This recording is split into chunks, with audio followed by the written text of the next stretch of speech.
Welcome to Fredericksburg, Texas. We had a little trip to Fredericksburg and we visited Fort Martin Scott. It's an old frontier fort from 1848 to 1853. It was active. It was part of a line of frontier forts that were established to protect travelers and settlers. In December of 1848, Captain Seth Eastman led his infantry company to Camp Houston. Later it was renamed Fort Martin Scott. Eastman and his men spent cold winter nights in drab canvas tents before quarters and barracks were constructed. Captain Eastman was an accomplished artist, and he drew some of the first pictorial records of the German settlement of Fredericksburg. Eastman was ordered from Fort Snelling, Minnesota, to Texas. And with sharpened pencils and a sketchbook in hand, he set out with his men.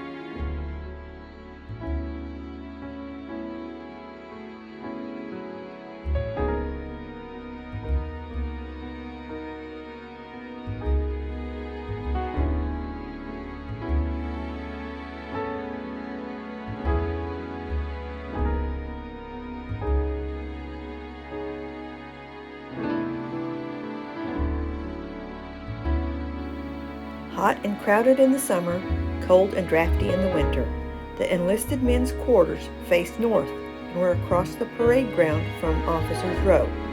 Each of the 4 sparsely furnished barracks had 3 rooms and could house a company of infantry or dragoons. A mid-19th century infantry company in the U.S. Army had 42 privates, 4 corporals, 4 sergeants, and 3 commissioned officers, totaling 53 men. So it was pretty tight quarters for these guys. This building now is being used as a visitor center. It was closed when we were there, unfortunately.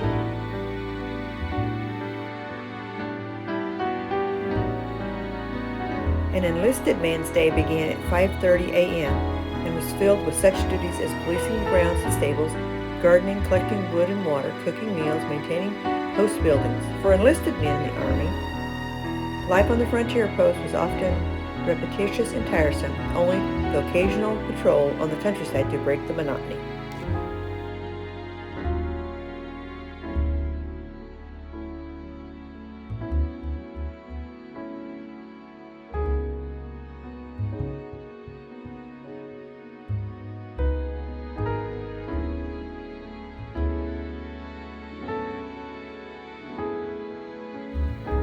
There was a marker to pay honor to the men who died while they were stationed there, and there was also 2 children who passed away that were children of soldiers while this fort was in use.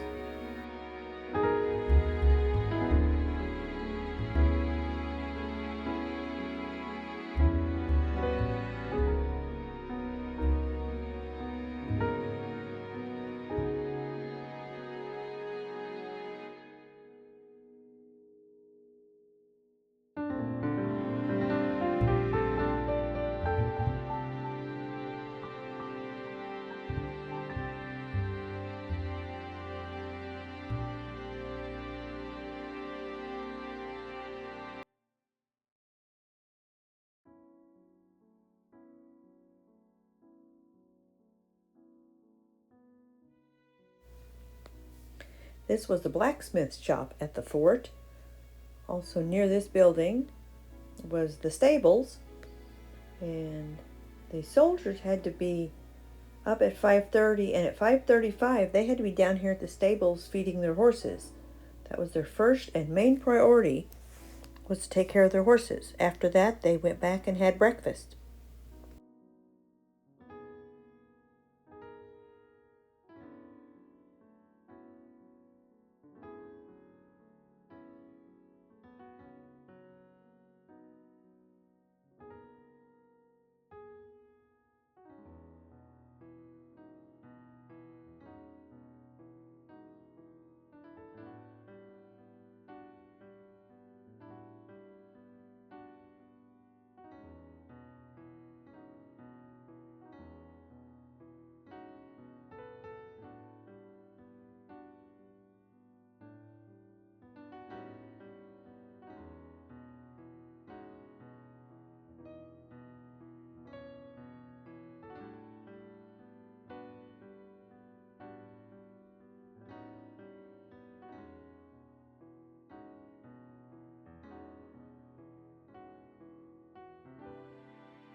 This is a sketch of what the fort would have looked like in its prime years.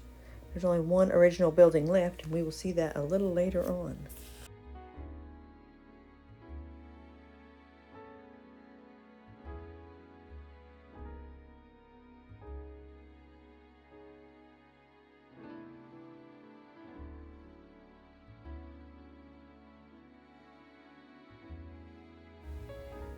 The fort is connected to the Texas Rangers Heritage Center, which unfortunately it was closed the day we were there, but we walked over and took a look around, and it was a very pretty place.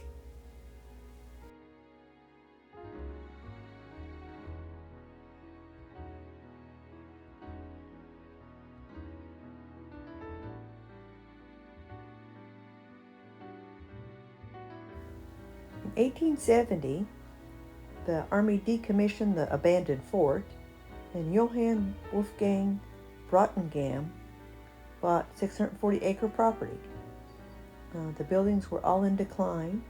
Brottengam set about transforming the old fort into his family homestead. The family moved into the post's original guardhouse, which is this building we see in front of us. It is the last remaining original building on the property.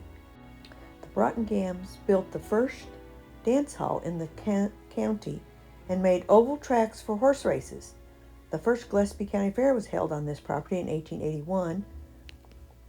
Tragically, Mr. Brottengam was shot in 1884 when thieves attempted to rob his saloon. The family closed the saloon, and the remaining children sold the interest in the place to the youngest sibling, Henry, and the property stayed in the family until 1959 when the city of Fredericksburg purchased it.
This spot here was where the old laundry used to stand. It was right up the hill from the creek. The creek is down the hill.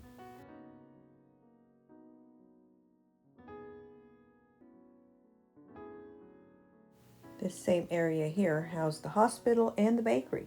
And I found it fascinating that the bakery was usually one of the first buildings built. The soldiers moved in and they lived in their tents while they built the bakery because it was very important for them to have food. So they'd have somewhere for somebody to bake bread, which was commonly called hardtack, and that was part of their diet. One of their main staples was usually hardtack, beans, bacon, and coffee.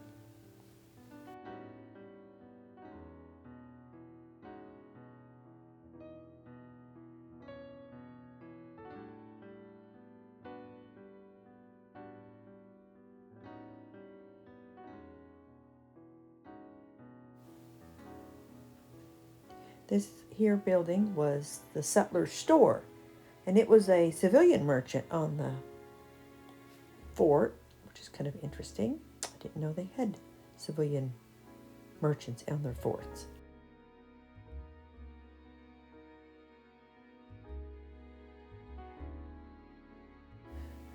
This area here we're coming up to is Officers' Row. This is where the commissioned officers lived. Bachelor officers would share a single room with other officers, while a married officer lived alone with his wife and family.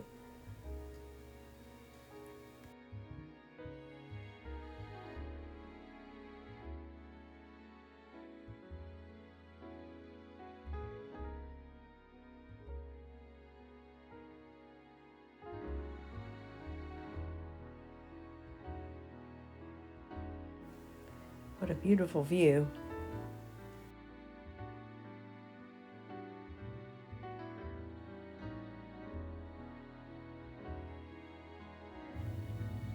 This building had some furniture in it, and again, they were closed. We were not able to go in, but it's interesting, the furniture that's in these old buildings and what it looked like back in the day.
Thank you for joining us with our little step back in time at Fort Martin Scott here in Fredericksburg, Texas. We will definitely come back when they're open. It's a beautiful place. Next up, we visited the Germanfest. This is a museum that's here in the middle of the square.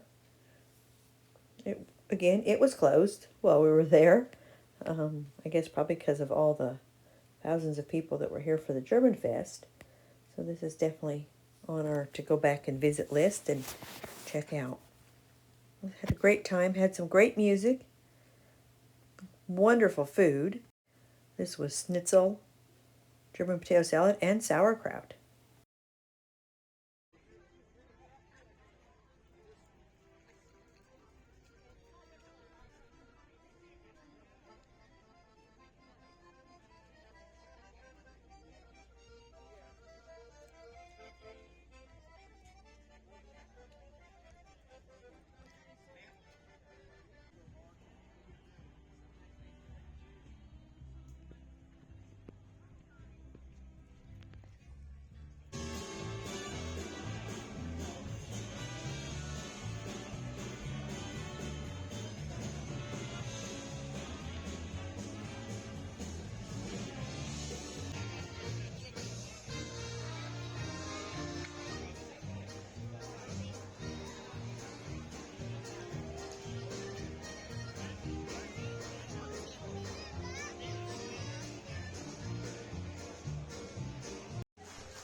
So then we decided to go climb Cross Mountain for a sunset view. The elevation at the top is 1,915 feet. Beautiful view of Fredericksburg from up here. There was a cross found on the top of this hill in 1847 that suggested the Spanish missionaries used it as a landmark going from San Antonio to Mission San Saba. John Christian Durst received this property when him and his family arrived from Germany.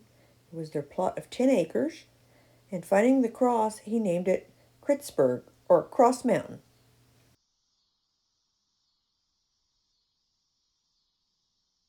it's gone.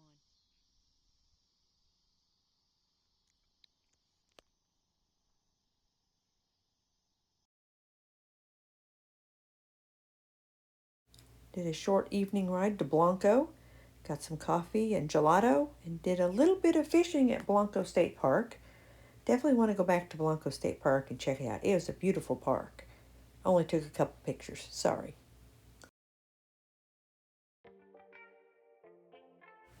Our accommodations for the weekend was at the Container Retreat at 290 Wine Trail.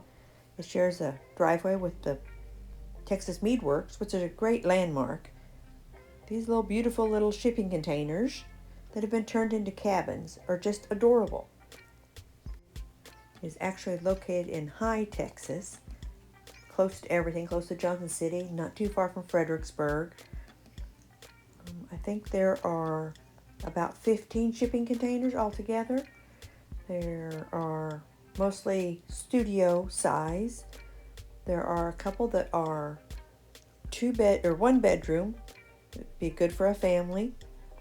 Or if you want a little more space than just coziness, there's this common use area. They had cornhole and hammocks and just chairs for sitting out, and there were a couple grills there. You could grill. Each unit is completely self-contained.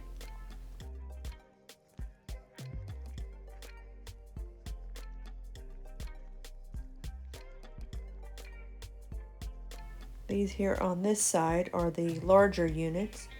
They are 40-foot units. The other ones are 20-foot studio.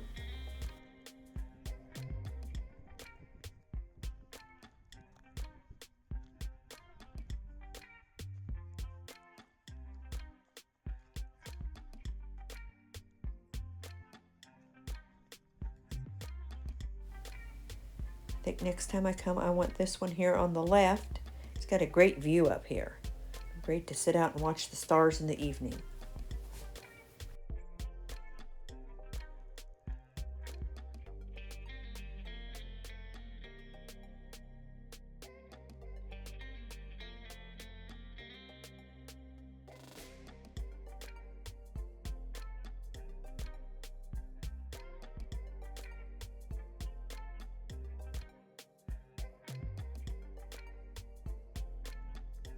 This was a picture sitting on our front patio.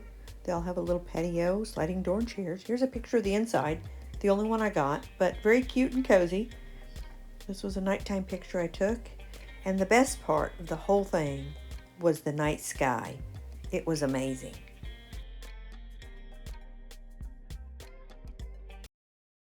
And no trip to the hill country is complete without going to Luckenbach. Got our picture taken on the post office front porch.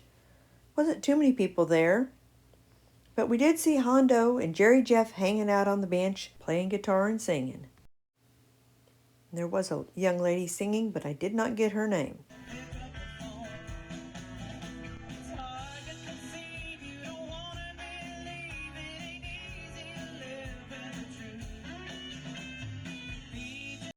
Thanks for joining us. Please like and subscribe.